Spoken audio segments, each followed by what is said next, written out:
perkenalkan nama saya Evanila Lemanik dengan NIM 2212-03018.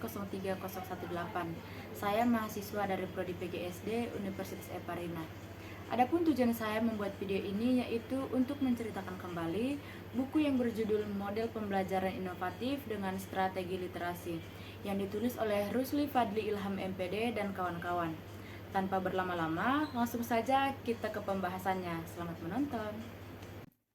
Buku dengan judul Model Pembelajaran Inovatif dengan Strategi Literasi yang ditulis oleh Rusli Fadli Ilham MPD dan kawan-kawan terdiri dari 4 bab. Bab pertama yaitu pendahuluan. Pada pendahuluan terdapat latar belakang buku. Adapun latar belakang buku Model Pembelajaran Inovatif dengan Strategi Literasi tersebut menjelaskan konteks dan alasan pentingnya pembahasan mengenai model pembelajaran dan literasi dalam pendidikan. Berikut adalah beberapa poin utama yang mencerminkan maksud dari latar belakang buku tersebut. 1. Pendidikan berkualitas.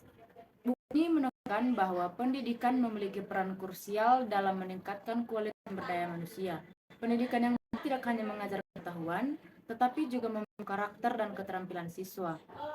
Yang kedua, tantangan dalam pembelajaran. Ditekankan bahwa banyak siswa yang masih memiliki kesulitan dalam aspek-aspek dasar seperti menulis surat dinas dengan ejaan dan tanda baca yang benar. Hal ini menunjukkan bahwa ada kebutuhan mendesak untuk meningkatkan kualitas pembelajaran. Yang ketiga, akan inovasi. Mengingat tantangan ada, buku ini mengusulkan punya model pembelajaran yang inovatif. Inovasi dalam pembelajaran diharapkan dapat menarik minat siswa dan meningkatkan keterlibatan mereka dalam proses belajar. Yang keempat, peran literasi. Literasi dianggap sebagai komponen penting dalam pendidikan. Buku ini menggarisbawahi bahwa literasi tidak hanya mencakup kemampuan membaca dan menulis, tapi juga kemampuan berpikir kritis dan mengevaluasi informasi. Ini sangat relevan dengan informasi saat ini. Yang kelima, pengabdian kepada masyarakat. Latar belakang juga mencakup pentingnya pengabdian kepada masyarakat, di mana pendidik berperan aktif dalam menerapkan pengetahuan dan keterampilan mereka untuk meningkatkan kualitas pendidikan di masyarakat. Ini mencakup pelatihan bagi guru dan pengembangan metode pembelajaran yang lebih baik. Yang keenam, tujuan pembelajaran yang lebih luas. Buku ini menekankan bahwa tujuan pembelajaran harus melampaui penguasaan materi. Siswa perlu dilatih untuk berpikir kritis, kreatif, dan mampu beradaptasi dengan perubahan yang cepat di dunia. Yang ketujuh, harapan untuk masa depan. Penulis berharap bahwa dengan penerapan model pembelajaran, inovatif, dan strategi literasi, siswa akan lebih siap menghadapi tantangan di masa depan dan mampu berkontribusi secara positif dalam masyarakat.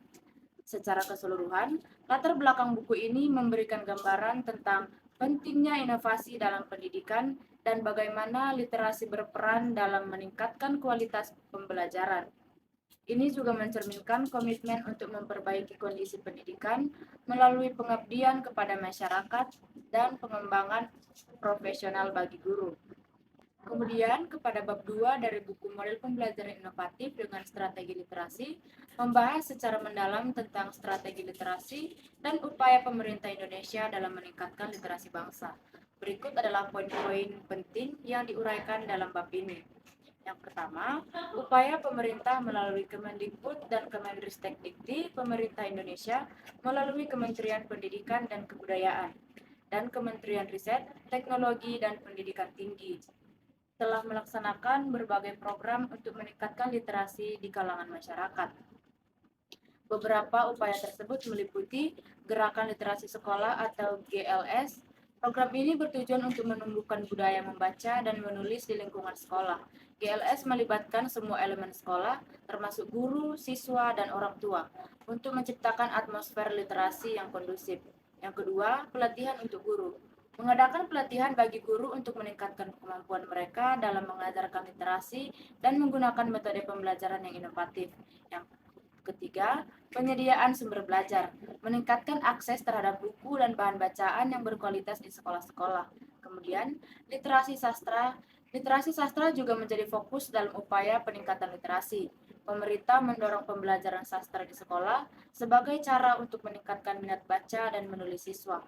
Melalui pembelajaran sastra, siswa diharapkan dapat mengembangkan kemampuan berbahasa dan berpikir kritis, serta memahami nilai-nilai budaya yang terkandung dalam karya sastra. Kemudian, respon pemerintah terhadap era globalisasi dalam menghadapi era globalisasi. Pemerintah menyadari pentingnya literasi sebagai keterampilan yang dasar yang harus dimiliki oleh setiap individu. Literasi tidak hanya mencakup kemampuan membaca dan menulis, tetapi juga kemampuan untuk mengakses, menganalisis, dan menggunakan informasi dari berbagai sumber. Oleh karena itu, pemerintah berupaya untuk mengintegrasikan literasi informasi ke dalam kurikulum pendidikan. Selanjutnya, pentingnya literasi dari program Gerakan Literasi Sekolah. Program Gerakan Literasi Sekolah atau GLS sangat penting dalam membangun budaya literasi di kalangan siswa. Melalui kegiatan membaca yang rutin seperti 15 menit membaca setiap hari, siswa diharapkan dapat meningkatkan keterampilan membaca dan menulis mereka. GLS juga bertujuan untuk menciptakan lingkungan belajar yang mendukung, di mana siswa merasa termotivasi untuk membaca dan menulis. Kemudian, 6 jenis literasi dalam buku desain induk gerak literasi sekolah. Terdapat 6 jenis literasi yang dijabarkan, yaitu literasi dini, literasi dasar, literasi perpustakaan, literasi media, literasi teknologi, dan literasi visual. Kesimpulan dari bab 2 menekankan pentingnya literasi dalam pendidikan dan bagaimana pemerintah berupaya meningkatkan literasi bangsa melalui berbagai program dan inisiatif. Dengan pengembangan 6 jenis literasi tersebut, diharapkan siswa dapat menjadi individu yang tidak hanya terampil dalam membaca dan menulis, tetapi juga mampu beradaptasi dengan perubahan zaman dan berkontribusi positif bagi masyarakat. Kemudian pada bab 3 menjelaskan beberapa materi, yaitu yang pertama pembelajaran inovatif. Pembelajaran inovatif adalah pendekatan yang menekankan keterlibatan aktif siswa dalam proses belajar. Model ini bertujuan untuk menciptakan pengalaman belajar yang menarik dan relevan, serta mendorong siswa untuk berpikir kreatif dan kritis. Dalam konteks ini, guru berperan sebagai fasilitator yang membantu siswa dalam menemukan dan mengembangkan pengetahuan mereka sendiri. Yang kedua, kemampuan mahasiswa PBSI dalam menulis surat dinas. Mahasiswa Program Studi Bahasa dan Sastra Indonesia atau PBSI masih menghadapi tantangan dalam menulis surat dinas. Banyak dari mereka yang belum mampu menggunakan ejaan dan tanda baca dengan benar, serta memilih kata-kata baku yang sesuai. Oleh karena itu, perlu adanya peningkatan kemampuan dalam aspek ini agar mahasiswa dapat menulis surat dinas dengan baik dan benar. Yang ketiga, pembelajaran dari sudut pandang teori kognitif. Dari sudut pandang teori kognitif, pembelajaran dipahami sebagai proses di mana siswa membangun pengetahuan baru melalui pengalaman dan interaksi dengan lingkungan. Guru berperan dalam memberikan stimulus dan arahan yang mendorong siswa untuk mengembangkan kreativitas berpikir dan kemampuan mereka dalam mengonstruksi pengetahuan. Yang keempat, penerapan pendekatan saintifik dalam pembelajaran. Pendekatan saintifik dalam pembelajaran melibatkan langkah-langkah seperti mengamati, menanya, mencoba, menalar, dan menegosiasikan. Pendekatan ini bertujuan untuk mengembangkan keterampilan berpikir kritis dan analitis siswa, serta mendorong mereka untuk aktif dalam proses belajar. Yang kelima, definisi strategi, metode, dan pendekatan dan teknik pembelajaran menurut Sofwan Amri 2013. Istilah-istilah ini memiliki perbedaan. Strategi rencana umum yang mencakup tujuan pembelajaran dan cara pencapaiannya. Metode, cara atau prosedur yang digunakan untuk melaksanakan strategi.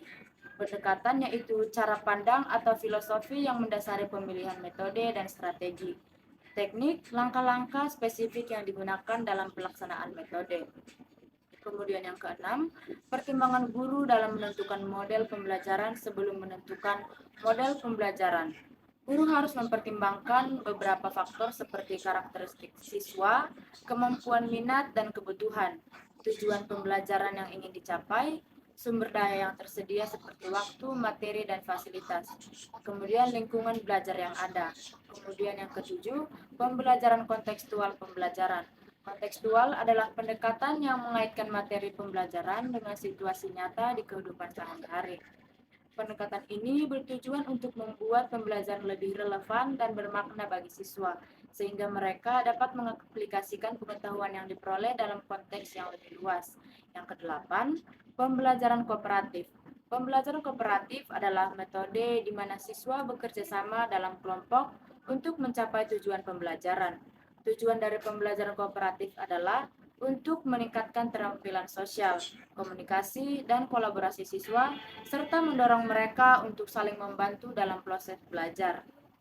Dengan demikian, bab 3 ini memberikan pemahaman yang lebih komprehensif tentang berbagai aspek pembelajaran inovatif dan strategi yang dapat diterapkan untuk meningkatkan kualitas pendidikan.